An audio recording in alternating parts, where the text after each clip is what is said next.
Power star Pawan కళ్యాణ్కు sensational సంగీత దర్శకుడు దేవిశ్రీ ప్రసాద్ మీద ఎంతో కోపం వచ్చింది. ఈ కోపానికి సినీ ఇండస్ట్రీలో ఒక్కొక్కరు ఒక్కొక్క కారణం చెప్తున్నారు. కానీ ఇందులో నిజం మాత్రం లేకపోలేదు. ఎందుకంటే అత్తారింటికి దారేది లాంటి సినిమాలో దేవిశ్రీ ప్రసాద్ ఒక స్పెషల్ సాంగ్లో మనకు కనిపించారు. అది పవన్ కళ్యాణ్ పర్మిషన్తోనే జరిగింది కూడా. పవన్ కళ్యాణ్కు డిఎస్పీ మ్యూజిక్ అంటే చాలా ఇష్టం. అందువల్లే దర్శకుడు త్రివిక్రమ్ ఇలా డిఎస్పీతో ఒక సాంగ్ ప్లాన్ చేస్తున్నాను అని అన్న వెంటనే వితౌట్ సెకండ్ థాట్ ఓకే అన్నాడు పవన్ కళ్యాణ్. ఇక వీళ్ళిద్దరి కాంబినేషన్లో ఇంతకు ముందు వచ్చిన జల్సా, తర్వాత గబ్బర్ సింగ్ ఎంతటి మ్యూజికల్ సెన్సేషనల్ హిట్సో మనకు విడిగా చెప్పుకోవాల్సిన అవసరం లేదు. డిఎస్పీ కంపోజ్ చేసిన కెవ్వు కేక పవన్ కళ్యాణ్కి ఎంతగా నచ్చిపోయిందంటే తన తర్వాత సినిమాలో కూడా ఆ పాటను వాడుకొన్నాడు.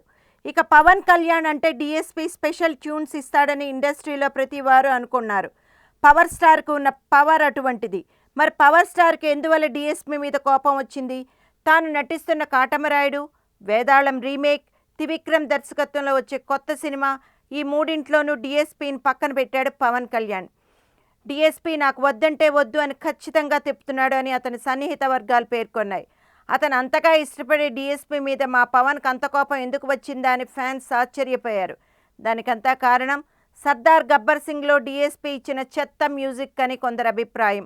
డిఎస్పీ కూడా చాలా బిజీగా ఉండటం వల్ల తన సొంత నిర్మాణంలో 21F లాంటి చిత్రాలు తీయడం, ఇలాంటి బిజీలో పవర్ స్టార్ సినిమాను ఓవర్లుక్ చేశాడని అతని మీద వచ్చిన ఆరోపణ.